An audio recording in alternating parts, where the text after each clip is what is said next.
Good afternoon. Uh, Today I will discuss the principles of educational management. Already we have discussed various functions, types of educational management. Today I am going to discuss about principles of educational management. Education is one sense is an art of living with management implies itself in all areas of education. It usually becomes an art as well as science. Principles represents basic elements of knowledge. Some thinkers come out with different principles based on with their experiences. Among them, Taylor, Henry, Fayol, Fellett are important, whose discussion showed the methods of identifying principles of management.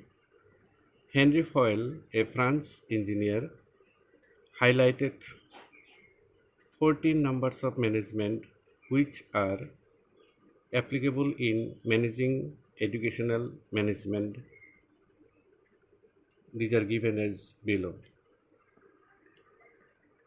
Number one or A, authority and responsibility. কর্তৃত্ব আৰু দায়িত্ব. Authority is a right to exercise orders and is needed to get the things done properly. The manager as authority has the equal responsibility for use he oblique she makes of that power. It implies that the manager has an obligation to complete the task in a satisfactory manner. এটা principle ইয়াতে দায়িত্ব আৰু কৰ্তৃত্বৰ কথা কৈছে যে authority এটা মানে right থাকে, এটা অধিকাৰ থাকে কেনেকৈ শৃংখলাবদ্ধভাৱে তাৰ শৈক্ষিক কাম কাজবিলাক চলাই ল'ব পাৰে। তাৰপিছত ডিভিজন অফ ৱাৰ্ক, কৰ্মৰ বিভাজন, মানে যিমানখিনি কাম থাকে মেনেজমেণ্টত সেই কামখিনি এজন নহয় কেইবাজনক ভাগ ভাগ কৰি দিয়া থাকে। Division of work means dividing A total work into a several pieces. গোটেই কামখিনি সৰু সৰু টুকুৰাত বা সৰু সৰু ভাগত ভাগ ভাগ কৰি একজনক সেই দায়িত্বটো দিয়ে। And doing each work piece separately by different people. বিভিন্নজনে এই পিচ কামৰ যিখিনি কাম তেওঁৰ ভাগত পৰে সেই কামখিনি বেলেগে বেলেগে ভালকৈ কৰাৰ চেষ্টা কৰে। এই এটা প্ৰিন্সিপল। আৰু এটা প্ৰিন্সিপল আছে কি ইউটিলিটি অফ কমাণ্ড, নিৰ্দেশনাৰ দক্ষতা একতা। নিৰ্দেশনাৰ দক্ষতাৰ একতা, যিসকলে কাম কৰে কামখিনিৰ ইউনিটি হয়, এটা ইউনিটিৰ মাজত থাকি পেলাই সেই কামখিনি কৰে। According to these principles, এই নীতিমতে every person is an organisation, যিকোনো এটা সন্থাৰ বা যিকোনো এটা সংগঠনৰ প্ৰত্যেকজন ব্যক্তিয়ে হেজ এন অথৰিটি, একজন মানে অথৰিটি থাকে, কৰ্তৃত্ব থাকে অৰ বছ বুজি পাইছে তোমালোকে, যিজন চুপাৰ কৰ্তৃত্বৰ মানে অধিকাৰী। And he has to answer or report to him, আৰু যাক যাক কামবিলাক কামৰ দায়িত্ব দিয়ে সেই প্ৰত্যেকজন ব্যক্তিয়ে সেই বছজনক উত্তৰ দিব লগা হয়, ৰিপৰ্ট কৰিব লগা হয়। If there is no' command from superior, ওপৰ মহলৰ পৰা যদি কোনো ধৰণৰ নিৰ্দেশনা নাথাকে, it creates conflict in the organisation, তেতিয়াহ'লে যিকোনো স্কুলেই হওক বা যিকোনো অৰ্গেনাইজেশ্যনেই হওক তাত এটা মানে খেলিমেলি সৃষ্টি কৰে, মানে ক্ৰিয়েট কৰে। আৰু এটা দিছে প্ৰিন্সিপল ইউনিটি ইন ডাইৰেকশ্যন, নিৰ্দেশনাৰ ঐক্যতা। নিৰ্দেশনা যেতিয়া দিব তাৰ মাজতে এটা ঐক্যতা দেখা যায়, এই এটা প্ৰিন্সিপল, এটা নীতি। ইন দিছ প্ৰিন্সিপলছ, এই নীতিটোত only one objectives operates various activities of an organisation. Only one objective, এটা উদ্দেশ্য এটা উদ্দেশ্যৰ ওপৰত সেই কৰ্মটো কৰা হয়, বিভিন্ন ধৰণৰ কাম কৰা হয় সেইখন বা সেইটো অৰ্গেনাইজেশ্যনত। দিছ অবজেক্টিভ ডিৰেক্টছ অল এক্টিভিটিজ, এই উদ্দেশ্যটো যিটো উদ্দেশ্য আগত ৰাখিব সেই উদ্দেশ্যটোৱে সকলো কামৰ নিৰ্দেশনা দিয়ে। To be done under before বছৰ আগত। আৰু এটা আমি দেখিছোঁ কি ডিচিপ্লিন, ডিচিপ্লিন অনুশাসন, অৰ্থাৎ এই এটা প্ৰিন্সিপল অনুশাসন, অৰ্থাৎ যিকোনো এটা অৰ্গেনাইজেশ্যনৰ যেতিয়া কৰা হয়, যেতিয়া কামখিনি কৰা হয়, যেতিয়া মেনেজমেণ্টটো কৰা হয়, তেতিয়া এটা অনুশাসন থাকে।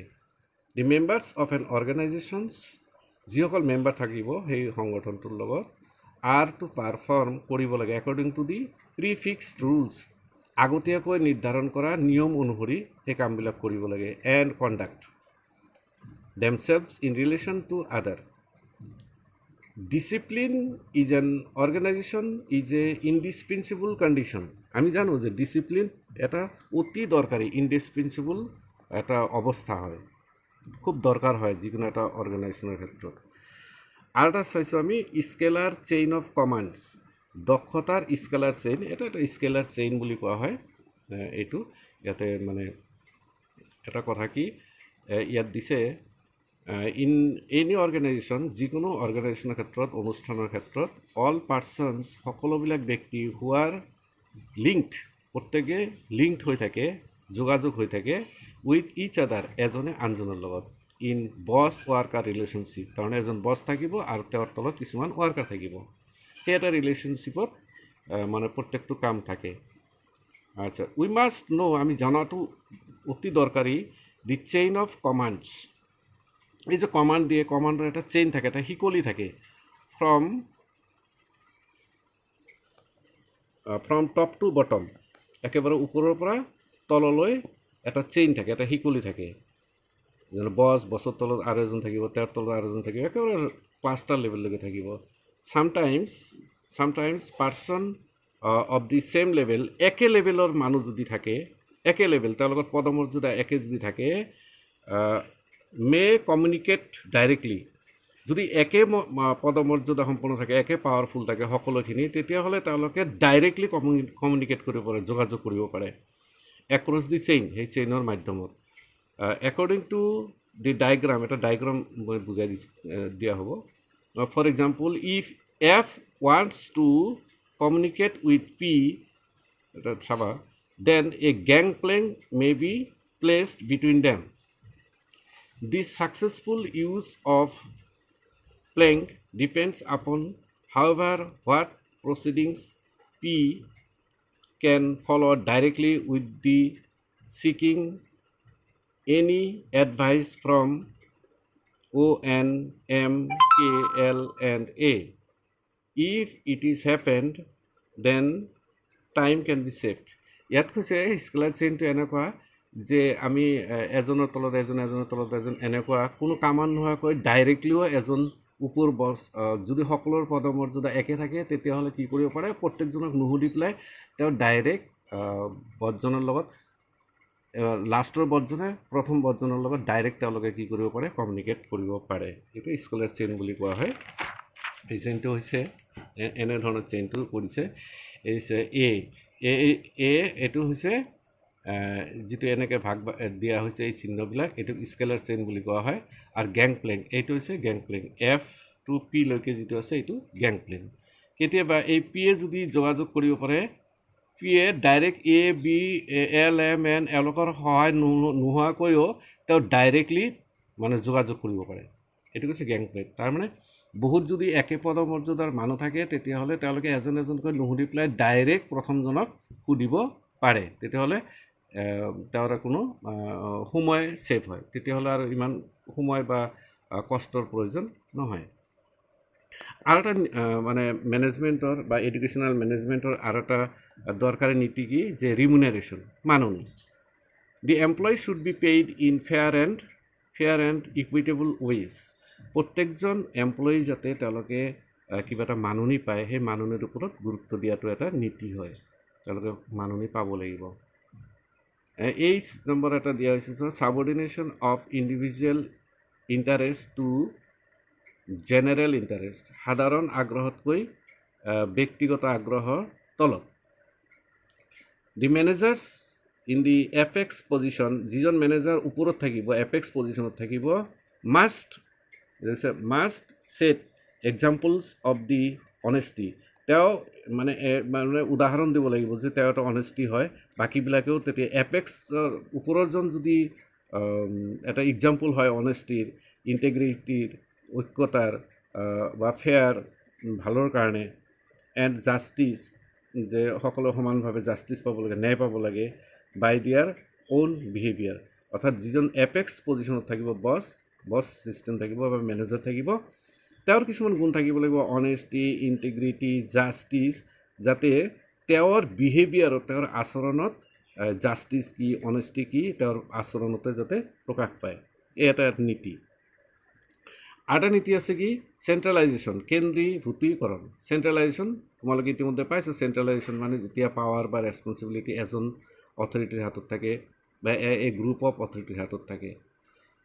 It refers to a system, এইটো কি বুজায়, এটা ছিষ্টেমক বুজায়, in which authority and power are limited to few person, যেতিয়া অথৰিটি, কৰ্তৃত্ব বা ক্ষমতাখিনি কিছু সংখ্যক ব্যক্তি বা এজন ব্যক্তিৰ হাতত অন্তৰ্ভুক্ত হৈ থাকে। চ'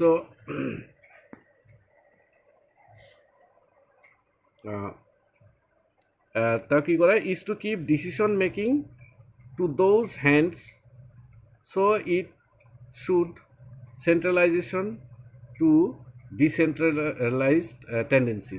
তাৰমানে এই কথাটো কৈছে, চেণ্ট্ৰেলাইজেশ্যনটো ঠিক আছে, কিন্তু চেণ্ট্ৰেলাইজেশ্যনটো সদায় ডিচেণ্ট্ৰেলাইজেশ্যন প্ৰৱণতাত থাকিব লাগে। মানে চেণ্ট্ৰেলাইজেশ্যনৰ যিটো অৰ্থ, সেইটো ডিচেণ্ট্ৰেলাইজলৈকে উন্নতি হ'ব লাগে। কাৰণ চেণ্ট্ৰেলাইজেশ্যনটো অলপ স্বাৰ্থপৰৰ কথা আহে, ইয়াত স্বাৰ্থপৰতাৰ কথাটো নাহে, ইয়াত গণতন্ত্ৰৰ কথাটো আহে। তোমালোকে আগতে পাইছে গণতন্ত্ৰটো কি। আৰু এটা চোৱা, যে অৰ্ডাৰ, শৃংখলা, যিকোনো কামতে, যিকোনো অৰ্গেনাইজেশ্যনৰ ক্ষেত্ৰত যদি শৃংখলাবদ্ধতা থাকে, তেতিয়াহে সেই কামটো ছাকচেছ হয়। মেনেজমেণ্টত ঠিক তেনেকুৱা, এডুকেশ্যনেল মেনেজমেণ্টত এটা নীতি হৈছে অৰ্ডাৰ, শৃংখলাবদ্ধতা। Order is mean to right person in a right place, মানে অৰ্ডাৰ বা শৃংখলাটো হৈছে যে উপযুক্ত মানুহক উপযুক্ত ঠাইত স্থান দিয়া। Experienced manager can arrange best suitable person in the perfect job, কোনে কোনটো কামৰ কাৰণে যোগ্য, সেই যোগ্য ব্যক্তিজনক এজন অভিজ্ঞতা সম্পন্ন মেনেজাৰে এইটো যোগান ধৰিব পাৰে, নাইবা এৰেঞ্জ কৰিব পাৰে, যোগাৰ কৰিব পাৰে। তাৰপিছত আছে আৰু এটা প্ৰিন্সিপল বা নীতি, ইকুইটি, সাম্যতা। আৰু সকলো মেম্বাৰ মেনেজাৰ, দি মেনেজাৰ্ছ অৰ ছুপাৰিয়ৰ, যিজন মেনেজাৰ থাকিব বা ওপৰৰ মহলাৰ ব্যক্তি থাকিব, মাষ্ট বি ফ্ৰেণ্ডলি, তেওঁৰ কেনেকুৱা হ'ব লাগিব, স্বভাৱটো বন্ধুত্বসুলভ হ'ব লাগিব, টু হিজ ছাবঅৰ্ডিনেটছ, তেওঁৰ তলতীয়াসকলৰ লগত। আৰু হৈছে কি, ষ্টেবিলিটি অফ টেনিয়ৰ অফ পাৰ্চনেল, কৰ্মচাৰীৰ সময়ৰ দৃঢ়তা, কিমান সময়লৈকে থাকিব বা সেই সময়লৈকে বা সেই কিমান দিন থাকিব, কিমান মাহ বছৰ থাকিব, সেই টেনিয়ৰলৈকে তেওঁক দৃঢ়তা হিচাপে ৰাখিব লাগিব, তেওঁৰ দৃঢ়তা, তেওঁৰ আত্মবিশ্বাসত দিব লাগিব। এনি অৰ্গেনাইজেশ্যন কেন শ্ব' বেষ্ট ৰিজাল্ট, যিকোনো অৰ্গেনাইজেশ্যনে এটা ভাল ফলাফল দেখুৱাব পাৰে, ইফ ইট এনচিয়'ৰ, যদি নিশ্চিত কৰে, the longer stability of all its person, প্ৰত্যেকজন ব্যক্তি, যিসকল ব্যক্তি মেনেজমেণ্টৰ লগত জড়িত হৈ আছে, তেওঁলোকে যাতে দীৰ্ঘস্থায়ীভাৱে দৃঢ়তা পায়, দীৰ্ঘদিনলৈকে তেওঁলোকে যাতে সুবিধা পায়, সেইটো নিশ্চিত কৰাটো এটা ইয়াৰ নীতি। And for that the management policies of the organisation, তেতিয়াহ'লে সেই অৰ্গেনাইজেশ্যনৰ যিটো মেনেজমেণ্ট নীতি আছে, ব্যৱস্থাপনা নীতি আছে, সেইটো ষ্ট্ৰাকচাৰ্ড হ'ব লাগে, গঠন হ'ব লাগে, ইন চাৰ্চ a way that the job security persists, যাতে তেওঁলোকে ভাবে যে তেওঁলোকৰ চাকৰিটো বা তেওঁলোকে য'ত অৰ্গেনাইজেশ্যনত আছে, সেইটো তেওঁলোকৰ কাৰণে এটা ছিকিউৰিটি হয়, তেওঁলোকৰ কাৰণে এটা নিৰাপদ হয়, নিৰাপত্তা যাতে তেওঁলোকে পায়। আৰু এটা দিছে কি প্ৰিন্সিপল, সেই initiative, according to the principles managers, এই প্ৰিন্সিপলৰ মতে managers must create an environment, যিজন মেনেজাৰ থাকিব, যিজন ব্যৱস্থাপক থাকিব, তেওঁ এটা ভাল পৰিৱেশ সৃষ্টি কৰিব লাগিব ইন দি অৰ্গেনাইজেশ্যন, সেই অনুষ্ঠানটোত। so that যাতে এমপ্লয়িজ কেন টেক ইনিচিয়েটিভছ, যিকোনো এমপ্লয়ী যাতে কোনো এটা কাম কৰাৰ কাৰণে আগবাঢ়ি যাব পাৰে, আৰম্ভণি কৰিব পাৰে, and responsibilities to finish various task, যাতে বিভিন্ন ধৰণৰ কামখিনি তেওঁলোকে শেষ কৰিব পাৰে। আৰু এটা হৈছে কি, ইয়াত এটা আছে যে এস্পিৰিট দ্য কৰ্পছ, এটা শব্দ, এটা বাক্য, এটা মানে এপ্ৰিট দ্য কৰ্পছ মানে এইটো দি টাৰ্ম এস্পিৰিট দ্য কৰ্পছ মানে কি, মিনছ ইউনিটি ইজ ষ্ট্ৰেংথ, একতাই শক্তি। অৰ্থাৎ যিকোনো এটা অৰ্গেনাইজেশ্যনত যদি একতা থাকে, এমপ্লয়ীসকলৰ মাজত যদি মিলা প্ৰীতি থাকে, সেইটোৱে শক্তি। এটা নীতি হৈছে যে মানে তেওঁলোকৰ মাজত এটা ভাল মিলা প্ৰীতি থাকিব লাগে, সেইটোৰ অৰ্থ। এস্পিৰিট দ্য কৰ্পছৰ অৰ্থটোৱে হৈছে যে ইউনিটি ইজ ষ্ট্ৰেংথ, যদি ইউনিটিত থকা হয় তেতিয়াহ'লে সেই কামটো আৰু সেই অৰ্গেনাইজেশ্যনটো শক্তিশালী হ'ব।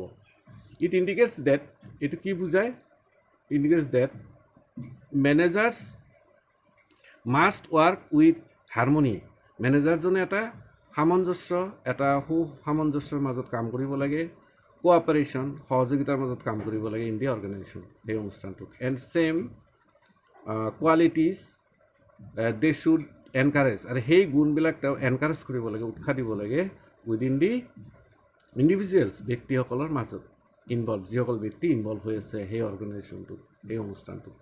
দিছ type of unity enhances team spirit, team spirit যিটো দলীয় যিটো স্পিৰিট, দলীয়ভাৱে যিটো কাম কৰাৰ প্ৰেৰণা, সেইটো বঢ়াই তোলে তেতিয়া। এইখিনি গ'ল আমাৰ, এইখিনি মোটামুটি আমাৰ প্ৰিন্সিপল গ'ল। ইয়াৰ উপৰিও কেইটামান প্ৰিন্সিপল আছে, তোমালোকে মানে যিকোনো আৰু তাৰ পৰা কেইটামান, ইয়াৰ পৰা কেইটামানো লিখিব পাৰা, নাইবা তলৰখিনি লিখিলেও হৈ যায়, তথাপি মই দিছোঁ। এলবেট অজিগি মেনশ্যন চাম প্ৰিন্সিপলছ এজ ফিল'জ, কিছুমান তেওঁ মেনশ্যন কৰিছে, এই ব্যক্তিজনে কি কৰিছে, এডুকেশ্যনেল মেনেজমেণ্ট ইজ গ'ল অৰিয়েণ্টেড, প্ৰথমে কৈছে যে শৈক্ষিক যিটো ব্যৱস্থাপনা সেইটো লক্ষ্যৰ দ্বাৰা নিৰ্ধাৰিত, গ'ল অৰিয়েণ্টেড মানে লক্ষ্য থাকে, এই এটা নীতি। ইট ইনক্লুডছ লিডাৰশ্বিপ ৰেছপনচিবিলিটিজ, যিজন নেতা থাকিব, লিডাৰ থাকিব, লিডাৰশ্বিপৰ যিটো দায়িত্ব, সেই দায়িত্ববিলাকক ইয়াত অন্তৰ্ভুক্ত কৰা হয়, of the head of the educational institution. যিজন হেড হ'ব তেওঁ লিডাৰ হ'ব, গতিকে তেওঁক অন্তৰ্ভুক্ত কৰে। ইট হেজ ডেফিনিট ষ্ট্ৰাকচাৰ, এটা গাঁথনি থাকে, এটা নিৰ্দিষ্ট এটা গাঁথনি থাকে, এই এটা principle. And functions of teachers, student and non teaching staff, মানে শিক্ষক, ছাত্ৰ ছাত্ৰী আৰু অনা শিক্ষক যিবিলাক আমাৰ ষ্টাফ থাকে, সেই ষ্টাফৰ মাজত এটা কি থাকে, মানে এটা গাঁথনি থাকে। It is concerned with policies connected to staff selection, promotion, development, welfare and pension scheme. তোমালোকে ইতিমধ্যে গমেই পাইছা ই কাৰ লগত জড়িত হৈ থাকে, পলিচিৰ লগত, যিবিলাক পলিচি ষ্টাফৰ চিলেকশ্যনৰ লগত, ষ্টাফ চিলেকশ্যন, নিযুক্তি প্ৰক্ৰিয়া, অৰ্থাৎ এমপ্লয়ীসকলৰ নিযুক্তি প্ৰক্ৰিয়াৰ লগত, তেওঁলোকৰ প্ৰমোশ্যন, তেওঁলোকৰ ডেভেলপমেণ্ট, বিকাশ, তেওঁলোকৰ জনকল্যাণ আৰু পেঞ্চন স্কিমৰ লগত সদায় জড়িত হৈ থাকে, এই এটা প্ৰিন্সিপল হয়। It is concerned with co-orientation of all kinds of school activities, সকলো স্কুল এক্টিভিটিজ, সকলো ধৰণৰ স্কুল এক্টিভিটিজৰ লগত এটা কোঅৰ্ডিনেশ্যন থাকে, এটা সমন্বয় থাকে। আৰু এটা চোৱা,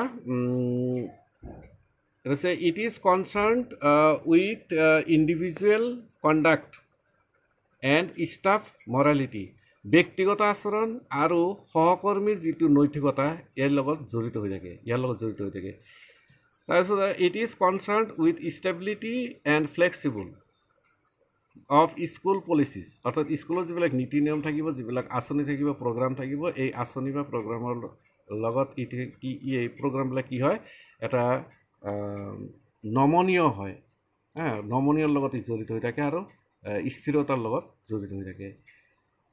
it encourages the cooperation among all staff of the school, ই কি এনকাৰেজ কৰে, এটা উৎসাহ দিয়ে স্কুলৰ সকলো ষ্টাফ, বিদ্যালয়ৰ সকলো সহকৰ্মী মাজত এটা কোঅপাৰেশ্যন থাকে বা কোঅপাৰেশ্যনক এনকাৰেজ কৰে। It includes short term and long term plans of the school. ই কোনবিলাক অন্তৰ্ভুক্ত কৰে? কিছুমান শ্বৰ্ট টাৰ্ম, গ্ৰীষ্মকালীন আৰু দীৰ্ঘকালীন কিছুমান আঁচনি, কিছুমান প্লেন ইয়াত অন্তৰ্ভুক্ত হয়। য'ত অন্তৰ্ভুক্ত সেইটো এটা প্ৰিন্সিপল হয়। Lastly it is concern with periodical evaluation. সময়ে সময়ে ইয়াৰ মূল্যাংকন হয়, ভাল হ'ল নে বেয়া হ'ল, of the school programme and policies. স্কুলত যিবিলাক নিয়ম নীতি পলিচি থাকে, প্ৰগ্ৰাম থাকে, এইবিলাকৰ মাজে মাজে ইভালুৱেশ্যন হ'ল, কিমান ভাল হ'ল, কিমান বেয়া হ'ল। Thank you for today.